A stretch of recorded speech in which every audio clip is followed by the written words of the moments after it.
नमस्कार, स्वागत आप सभी का यूट्यूब चैनल नॉलेज टीवी। सभी हरियाणा वासियों के लिए आज 7 फरवरी सभी हरियाणा वासियों के लिए सुबह सुबह 15 बड़ी खबरें, घोषणा, आदेश, ऐलान। क्या है पूरी अपडेट, आइए देखते हैं।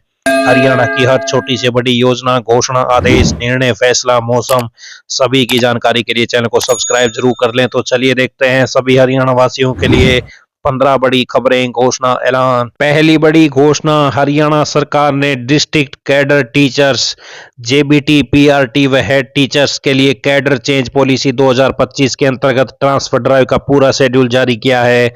शेड्यूल 2 फरवरी को 2026 को संशोधित नीति के अनुसार लागू होगा। स्कूल शिक्षा विभाग द्वारा चलाए जा रहे ट्रांसफर ड्राइव में पहले 9 व 10 फरवरी को जिला और कैटेगरी वार रिक्तियों का प्रकाशन होगा, जिसमें अपनी पसंद का जिला चुनने के लिए 11 से 15 फरवरी तक 5 दिन का समय दिया जाएगा। इसके बाद जिला आवंटन पोर्टल पर 16 से 18 फरवरी के बीच लिस्ट जारी होगा, जिस लिस्ट को देखने के बाद अपनी शिकायतों को 19 फरवरी से दर्ज करा सकेंगे, जिसके निवारण के लिए 19 फरवरी से 23 फरवरी तक का समय निर्धारित किया गया है। तो ये आप देख सकते हैं, ऑर्डर जारी कर दिया गया है, शेड्यूल जारी कर दिया गया है, आप स्क्रीनशॉट ले सकते हैं। संशोधन के बाद किए गए हैं अहम बदलाव। जिस जिले में 95% से कम अध्यापक कार्यरत हैं तो उस जिले से अंतर जिला स्थानांतरण नहीं होंगे। संशोधित पॉलिसी में इस शर्त को हटा दिया गया है। अंतर जिला स्थानांतरण चाहने वाले अध्यापक 1 से 21 तक कितने भी जिलों का चुनाव कर सकता है, एक जिला भी। यदि उसको चिन्हित जिलों में से कोई जिला नहीं मिल पाता तो वह अपने पुराने जिले में ही पदस्थ रहेगा। गेस्ट अध्यापक द्वारा धारित पद को रिक्त पद माना जाएगा। स्थानांतरण के लिए पदों का वर्गीकरण मांग कैटेगरी वाइज होगी। तो ये आप देख सकते हैं, जेबीटी अंतर जिला तबादला शेड्यूल 9 फरवरी से पोर्टल की प्रक्रिया शुरू।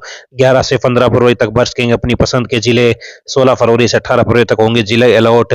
19 फरवरी से 23 फरवरी तक शिक्षक पोर्टल पर दर्ज कर सकेंगे शिकायत। आइए अगली बड़ी घोषणा देखते हैं। हरियाणा लोक सेवा आयोग ने कृषि विकास अधिकारी के 100 पदों की भर्ती को रद्द कर दिया है। भर्ती को रद्द करने के पीछे प्रशासनिक कारण बताया गया है। एडीओ भर्ती में आवेदन करने वालों की फीस अब एचपीएससी द्वारा लौटाई जाएगी।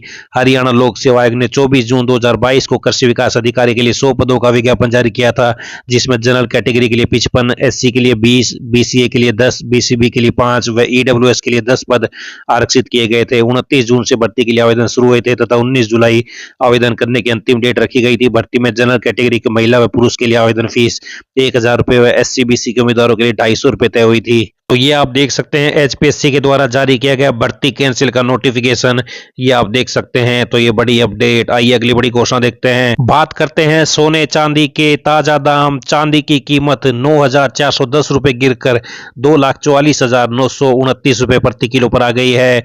तो वहीं 10 ग्राम 24 कैरेट सोने का भाव 424 रुपये कम होकर 1,52,078 रुपये पर आ गया है। आइए अगली बड़ी घोषणा देखते हैं। भारत ने छठी बार अंडर 19 वर्ल्ड कप जीत लिया है। टीम ने शुक्रवार को इंग्लैंड पर 100 रनों की जीत हासिल की।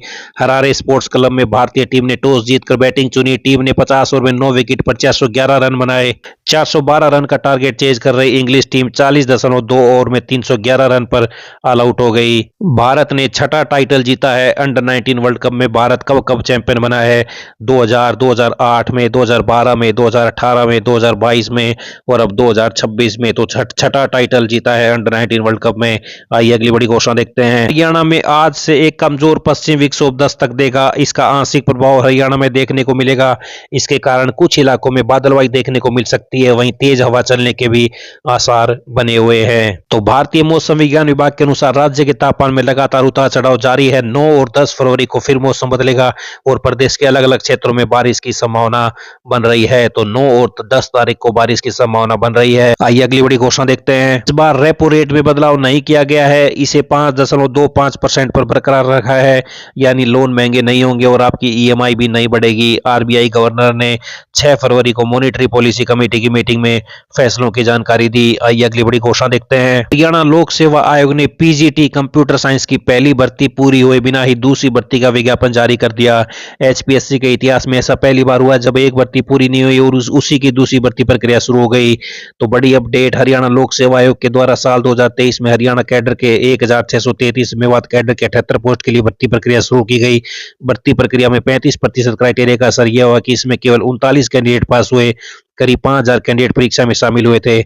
वहीं खाली रहे 1672 पदों का विज्ञापन युवाओं द्वारा शोर शराबा मचाने से पहले ही जारी कर दिया गया। जिस 35% क्राइटेरिया नियम के कारण 1711 पदों के लिए केवल 39 युवा पास हुए, वो नई भर्ती में भी लागू रखा गया है। वहीं बताया गया है कि प्री टेस्ट में पास 4 गुना युवाओं को सब्जेक्ट नॉलेज टेस्ट में अवसर मिलेगा। वहीं अगर सीट के 2 गुना से अधिक कैंडिडेट पास होते हैं तो केवल 2 गुना को ही इंटरव्यू के लिए मौका मिलेगा। आइए अगली बड़ी घोषणा देखते हैं। हरियाणा का पशु मेला इस बार कुरुक्षेत्र जिले के केडीबी मेला ग्राउंड में धूम मचा रहा है। यह 41वां राज्य स्तरीय पशुधन प्रदर्शनी मेला 8 फरवरी तक चलेगा। इसमें पूरे प्रदेश के 23 जिलों से करीब 1500 बेहतरीन नस्ल के पशु पहुंचे हैं। इनकी 53 अलग अलग कैटेगरी में प्रतियोगिताएं चल रही हैं। शनिवार को मेले में होने वाले ब्यूटी कॉन्टेस्ट में गाय, भैंस और ऊंटनी के बीच में रैंप पर कैटवॉक होगी। जो पशुपालक अपनी नस्ल के पशु से प्रतियोगिता जीतेंगे उन्हें नगद इनाम दिया जाएगा। सरकार ने इसके लिए करीब 1 करोड़ रुपए का बजट रखा है। इसके अलावा मेले में रजिस्ट्रेशन कराने वाले किसान को लक्की ड्रा के जरिए बुलेट और गाड़ी मिल सकती है। 6 फरवरी को कृषि मंत्री श्याम सिंह राणा मेले में बतौर मुख्य अतिथि पहुंचे और मेले का आगाज किया। 7 फरवरी को केंद्रीय मत्स्य पशुपालन एवं डेयरी मंत्री मुख्य अतिथि होंगे। साथ में इंद्री विधायक भी अध्यक्षता करेंगे। मेले का समापन 8 फरवरी को मुख्यमंत्री नायब सैनी करेंगे। आइए अगली बड़ी घोषणा देखते हैं। हरियाणा विद्यालय शिक्षा बोर्ड द्वारा सेकेंडरी व सीनियर सेकेंडरी की वार्षिक परीक्षाएं 25 फरवरी से आयोजित की जाएंगी। इन परीक्षाओं के संचालन के लिए सभी राजकीय व अराजकीय विद्यालयों के अध्यापक, प्राध्यापक और प्रधानाचार्य की परीक्षाओं में ड्यूटियां लगाई जानी है। बोर्ड सचिव ने बताया कि सभी राजकीय व अराजकीय विद्यालयों के मुखिया उन द्वारा पूर्व में भेजी गई स्टाफ स्टेटमेंट में 9 से 11 फरवरी तक अपडेट करना सुनिश्चित करें, ताकि परीक्षाओं के दौरान परीक्षा केंद्र पर लगाई जाने वाली परीक्षा ड्यूटी में होने वाली परेशानी समस्या से बचा जा सके। आइए अगली बड़ी घोषणा देखते हैं। प्रदेश में पटवारियों की हड़ताल खत्म होने के बाद लोगों को राहत की उम्मीद जगी थी, लेकिन यह राहत अधूरी साबित होगी। पटवारी काम पर लौट आए, वहीं तहसीलदार और नायब तहसीलदार पेन डाउन हड़ताल पर चले गए। नतीजा यह हुआ कि तहसीलों में दस्तावेजों के लिए भीड़ तो जुटी, लेकिन निर्णय और हस्ताक्षर स्तर पर काम रुक गए। प्रमाण पत्र, एफिडेविट और इंतकाल जैसे मामलों में फाइलें आगे नहीं बढ़ सकी। पटवारी भवनों में सुबह से लोग लाइन में खड़े रहे, लेकिन तहसीलदार न होने की जानकारी मिलने पर बिना काम कराए लौटना पड़ा। तो पटवारियों के लौटते ही तहसीलदारों की पेन डाउन हड़ताल, अट गए रजिस्ट्री और प्रमाण पत्र। मुख्यमंत्री विवाह शगुन योजना का लाभ उठाएं पात्र परिवार। हरियाणा सरकार द्वारा समाज के सभी वर्गों के जरूरतमंद परिवारों की बेटियों और दिव्यांगजन की शादी में आर्थिक सहयोग प्रदान करने के उद्देश्य से मुख्यमंत्री विवाह शगुन योजना संचालित की जा रही है। डीसी ने बताया कि योजना का लाभ प्राप्त करने के लिए आवेदक को अपनी बेटी के विवाह के बाद 6 महीने के भीतर विवाह पंजीकरण करना जरूरी है। आवेदक शादी.हरियाणा.gov.in पोर्टल पर जाकर विवाह पंजीकरण और मुख्यमंत्री विवाह शगुन योजना के लिए आवेदन कर सकते हैं। सरकार की योजनाओं का लाभ हर पात्र व्यक्ति तक पहुंचाना जिला प्रशासन की प्राथमिकता है। आइए अगली बड़ी घोषणा देखते हैं। हरियाणा सिविल सर्विस के 102 पदों पर भर्ती के लिए सरकारी कर्मचारियों को आयु सीमा में 3 साल की छूट मिलेगी, जिससे वे 45 वर्ष तक आवेदन कर सकेंगे।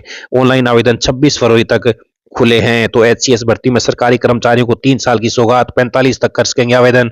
आइए अगली बड़ी घोषणा देखते हैं। कृषि एवं किसान कल्याण विभाग द्वारा वर्ष 2025-26 के दौरान SMAM योजना के तहत किसानों को 40 से 50% अनुदान पर कृषि यंत्र उपलब्ध कराने के लिए आवेदन आमंत्रित किए गए हैं। उपायुक्त ने बताया कि योजना का लाभ लेने के इच्छुक किसान 16 फरवरी तक विभाग की वेबसाइट agriharyana.gov.in पर ऑनलाइन आवेदन कर सकते हैं।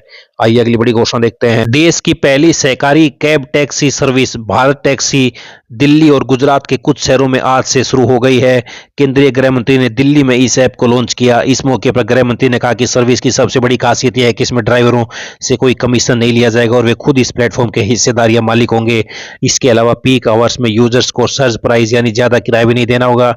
भारत टैक्सी का उद्देश्य ड्राइवरों को निजी एग्रीगेटर कंपनियों के मॉडल से आजादी दिलाना है।